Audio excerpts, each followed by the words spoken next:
Hello and welcome to Reading from Agastya Balipadu, translated in the book Agastya, Purpose of Life. Today we'll continue with the previous chapter where we were talking about the different gods and which god to pray to for what. Dr. Sudhamani, will you continue? Thank you, Akka. So let us start with Gayatri, Devi Gayatri. Gayatri is no different from Parashakti. Chanting the Gayatri mantra daily will give great blessings as well. Thank you. So, what do We will stop here because this is a very important sentence. Appa saying Gayatri is no different from Parashakti. Chanting the Gayatri mantra daily gives great blessings as well. Now, what is Gayatri mantra? It's one of the most oldest mantras and considered to be one of the most powerful mantras. It has only 4 lines and it has all the 24 Bija mantras, which makes it very, very important. And from historical records, we know that it's as old as 1500 BC. Now, Appa is saying Gayatri is no different from Parashakti. And why is that? Because in each line of Gayatri, the essence of what Appa is saying is coming out. In the first line, Om Bhur Bhuhasvaha, we are talking about by chanting Om, we are chanting or uttering the primordial sound. So, according to Theosophists, Om is the primordial sound which originated during the very act of creation. So we begin with Om. In fact, we have a NASA recording, according to stuff on the YouTube, where you can actually hear the Om recording that was recorded in the universe. And they say even in the Himalayas, if someone who is very connected to the higher consciousness goes there, the sound of the Om reverberates there, especially near Kailasha. So we begin the Gayatri mantra with the most powerful syllable, which is Om. And Om Bhur Bhuhasvaha. In this, we are talking about the physical world, the astral world, and the causal world, bringing all the energies of the 3 different worlds together. Om Bhur Bhuhasvaha Tatsaviturvarenyam. And then we are saying, that which is created by the absolute, that great energy, the effulgence of the sun, and we are adoring that. Tatsaviturvarenyam, Bhargo Dhimasya Dhimahi, and then we are saying, in meditation, we will bring all the powerful energy within ourselves, Diyo Yona Prachodayat, so that we also reflect that great light that is in the universe and also within us. So we're now talking about the microcosm and the macrocosm, bringing it all together in the 4 powerful lines of the Gayatri mantra. So when we are actually chanting Gayatri mantra, we are chanting or bringing the powerful energy of Adi Parashakti and invoking her blessings and bringing that light into ourselves. As we already discussed, I think last time when we were talking about Adi Parashakti, she is the creative principle, the highest energy. Because from the absolute, that which comes out as a creative principle is the Adi Parashakti. It is neither woman or man. However, we refer to that energy as female. So, Gayatri Mantra is in fact the mantra to the highest creative principle in the created world. So that is why even C.W. Ledbetter, who is a theosophist from the theosophy circle, says he was a clairvoyant and he has seen that when people chant Gayatri Mantra correctly with devotion, it produces high energy that brings in beneficial changes not only in the person who is chanting, but the people who are listening to it. So Gayatri Mantra should not be chanted without knowing the power behind it. It should be chanted with complete devotion and correctly. Each um, syllable must be pronounced correctly to bring in that power, because you are invoking the greatest power. And that is why, sun is also included in this 4 lines, because sun is a representation that we can see of Adi Parashakti, because he has the power. That is why Paramahamsa Yogananda talks about, doing your energization exercises 15 minutes in the sun every day. Why does he say that? Because the sun not only gives us light and heat, it is a very vital source of energy for the human body. So, he doesn't explain that, but I have understood as as I went, used to do that this is what my guru says. Because many people just go and do their exercises without understanding why they're asked to do it in front of the sun. If you go back to our Indian system, we have the Surya Namaskara. Why did they create that? Surya Namaskara is in fact, one of the best yoga practices in the world, because in that you're exposing yourself first thing in the morning to the highest energy that is visible in the created earth. And as you're doing the Surya Namaskara, you're also moving different parts of the body, which is very difficult. But that brings in complete health to any person who is doing that, because not only are they exercising their body, allowing the energy within the body to flow clearly and remove all blockages, which also helps yogic practices. But also they're bringing in the vital energy of the creative principle within them. So that is very important. That is why Appa says Gayatri is no different from Parashakti. So we must pray to Gayatri. Now let us continue. Sister Sudhamani. Thank you, Akka. So, what the Guru gives is wisdom and guidance. It is God that gives strength, intellect, and logic. A disciple needs God's grace along with Guru's guidance. In addition to all this, he needs good company to remain in a positive frame of mind. This will provide the strength needed for the disciple to remain steadfast on the spiritual path. So here, what is Appa saying? He says, what the Guru gives is wisdom and guidance. See, the Guru, he cannot give us liberation, but he can give us guidance and the wisdom that will lead us to liberation. Because getting liberation is only through our own effort. It has to happen within us by our effort. Nobody else can just give you liberation. That never happens.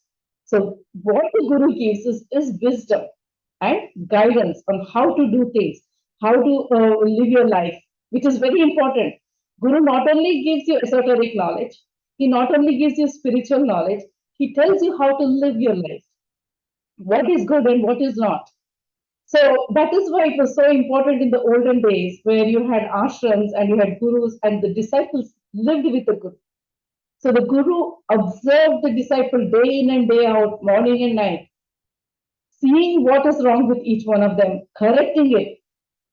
And that is why Appa says in Varipadu, it is so important that Guru should have small groups of disciples, because then they can give individual attention to each one of them and correct their ways. Because, being a guru is not just giving discourses. It's not just standing in a stage before thousands of people and saying something. It is about actually changing a person. That is a true guru. Now, he also says, God gives strength, intellect, and logic. So we are seeing another level here.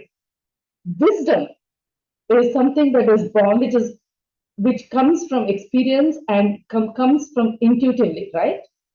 But strength, intellect, and logic, these are required for us to sustain the life in this world. These are very important. Discriminatory power, we need intellect. So all these things is something that God can give us. He says, a disciple needs God's grace along with Guru's guidance, which is very important.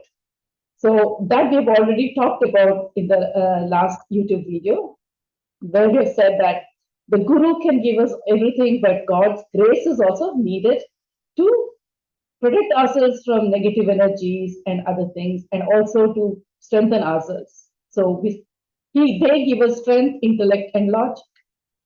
Then he says, in addition to all this, a spiritual aspirant needs company to remain in a positive frame of mind. So good company, sat sangha, is very important. So what happens normally? People go to these huge lectures, they gather maybe even for a week, they spend they completely intense devotion, listen to lectures, come back home, and they don't have the same company. They're back to meeting with friends or relatives who are at a different level of consciousness. It's not wrong, but it's just that they are at a different level of consciousness, and so that starts influencing them again.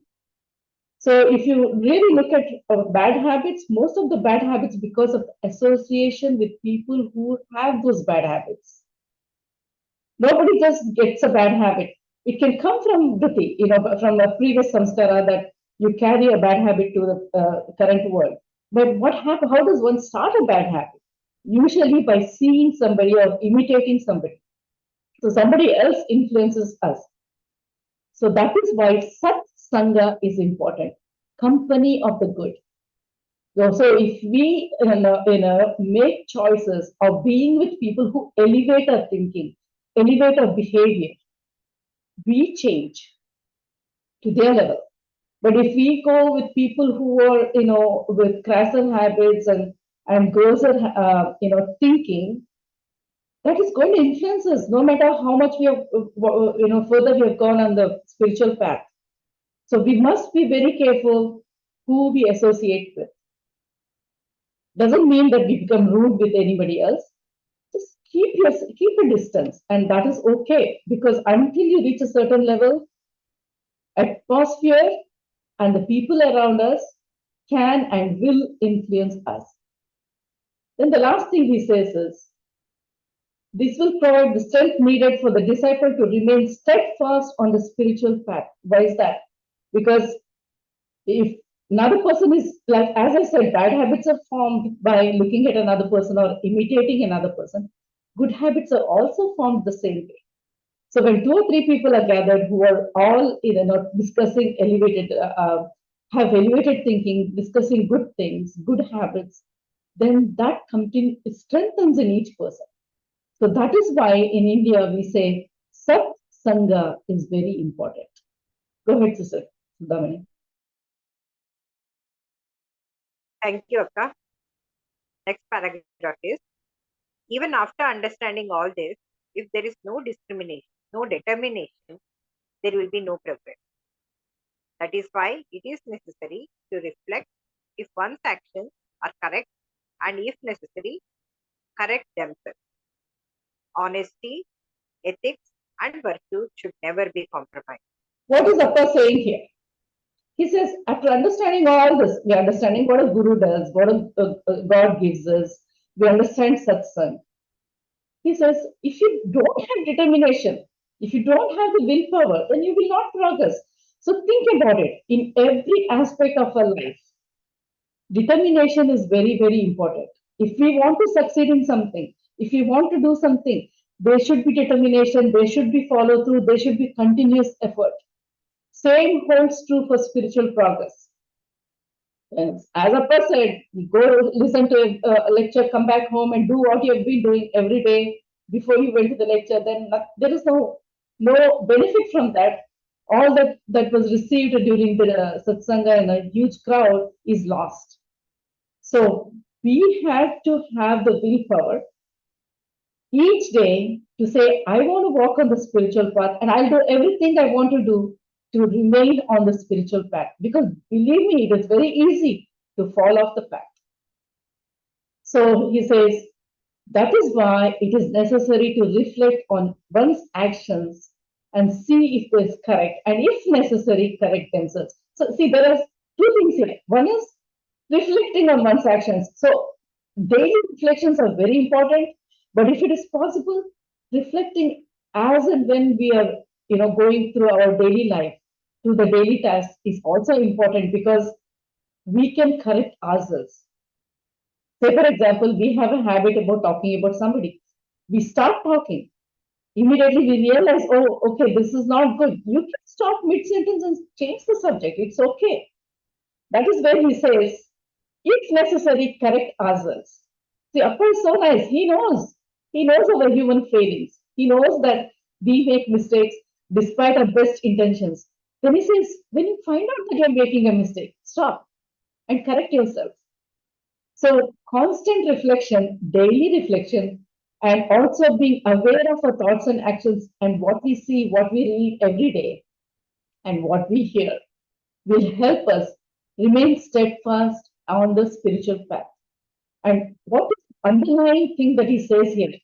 Honesty, ethics, and virtue should never be compromised. Extremely important. This is something Appa completely says over and over again in Valipadu. Foundation of spiritual life is in being good. Good is a very underrated term right now because people think, oh, it's okay. It's okay to go do this. It's okay to do that. Everybody else is doing. It's okay for me to do. But Appa says no. Spiritual life should be based on a strong foundation of honesty, ethics, and virtue. Moral values are important. Today, if we talk about moral values, people will, kind of criticize us, say, hey, you're not, you're being too holy for others and stuff like that. But that is what is needed. It doesn't matter what people tell us. We have to do what we need to do because without that, we cannot progress in the spiritual path. Even if somehow we manage to do meditation and other practices and go forward, this will bring us down one day or the other. That is why you see great gurus or people who have advanced spiritually falling all the way back down because they have not even been able to control the very basic physical instinct. Then what is the point in going forward in spiritual progress? So we must remember that Appa says a daily reflection and there should be no compromise on virtue ever. Continues Dr. Sudhavani. Next is, nowadays people spend some time with a guru and taking the outer clothing called initiation, think that they have accomplished something great. Some go to temples often and feel satisfied that they have gained the blessings of God. Now, what is Appa saying here? Nowadays, people spend some time with a guru, which is true. There are a lot of people who go to retreats and ashrams all over the world. There's many, many ashrams and retreats. People make a lot of money in that too. And then they take the outer clothing called initiation. You see anywhere and everywhere, and there is a guru, putting their thumb on the forehead and saying, "Oh, you're initiated." But Appa says in Valipadu, in another chapter, that initiation has no power. True initiation is when you can feel the energy inside you that is being transferred by the Guru. The best initiation was what Ramakrishna Paramahamsa did with Vivekananda. He transferred his powers to Vivekananda. In the same way, Paramahamsa Yogananda's disciples feel energy when they are initiated, even though Paramahamsa Yogananda is not in the body. That is true initiation. But what happens? A lot of people are so happy they've been initiated. They don't feel the energy. They don't know anything. They maybe kind of have a psychosomatic what a reaction to the initiation and think they've got something, and they fall down. We see a lot of videos of like that too, where a guru touches the forehead and the shishya falls down, and they think they're changed. But what is the mark of true initiation? You change. When you're initiated, your whole manner, the way you speak, the way what you do things starts changing because power has been transferred from a guru to a disciple. So that is why he calls it an outer clothing called initiation. And then they think, oh, we've done something great. So now we can continue doing all the bad things we were doing and there's no progress. There's just satisfaction in that person. The other thing Appa says is many people go to temples and feel satisfied they've got blessings of God. So yes, we are all known for that all over the world. And hundreds of people, thousands of people going to all these temples, doing all the rituals. And they say, oh, I've got God's blessings, I can continue living my life the way I want. But does that really help? He says no. Because outer rituals, mere offering of prayers, some people even chant mantras like that. Oh, I have to chant this 108 times. I have to chant this 1001 times. But does it really affect them unless there is pure devotion and a will to progress on the path and be able to do all these things that Appa is talking about? So whether it's a sankalpa that somebody is taking up, that they are going to do this so that they can gain this favor, or they're going to go and worship, do the ritual of worship, or they're going to go get an initiation, basic idea of the things that Appa is talking about, the foundation should be there, and effort and determination should be there in each person to change.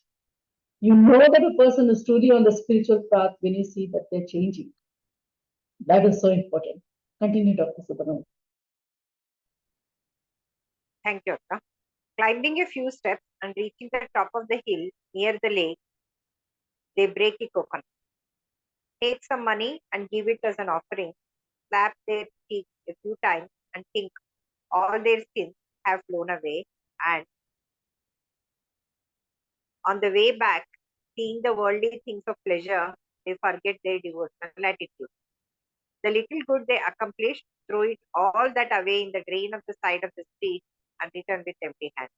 So, what is Appa saying here again? He's giving another example.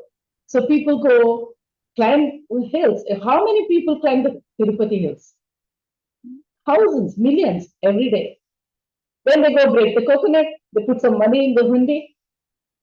But what happens? They say, oh, my sins are done. Now I'm going to go back. I'm going to do exactly what I've been doing yesterday. Nothing is going to change. No, nothing is going to change in their life either. Tirupati is a very powerful place, but they do not understand the power of the place because all they're focused on is going there, climbing the steps, putting some money in the hundi, and walking up.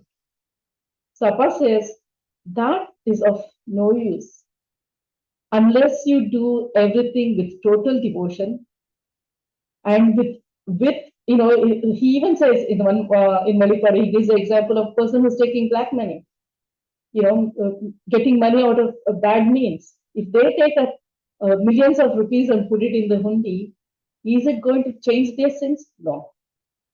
Their sins remain with them. The money goes, which is fine. It helps people who are in need, but their sins do not go away. Sins of a person cannot be taken away by bribing God. There is no bribing God. So we must understand that just going somewhere and putting money and offering prayers, you're done. No, you're not done. You got to change. And that is the recurring theme of Appa's discourses. And then he says, on the way back, seeing the worldly things of pleasure, think about it. How many people go to a temple? Until they go to a temple, they are, showered up and they are, have the vibhuti on the face, and then they go there, do everything correctly, and then they come out and they go straight to the bar or they go to a place, eat non-vegetarian food or party, whatever they're doing. What is the point? He says, because all that they've come, they've just put it on the drain on the side. All the goodwill, all the good vibrations is gone because they come back and indulge in the same things that they have done before.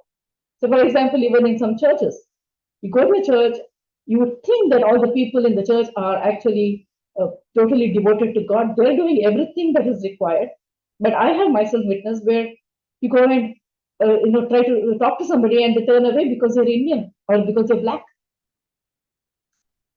Where is the devotion there? Where is spiritual life there? Where is wisdom there? So, Appa very beautifully gives the next example. Go ahead, Sister Dr. Sudhamani. Yes, yes. That's what I let us complete that. If you bath a donkey in water and cover it with a nice clean cloth and then let it go outside for a few minutes, it is in its nature to roll around on the soil that it sees outside. It will return to its original dirty state. Such actions don't befit a person who is on the spiritual path. So, very interesting.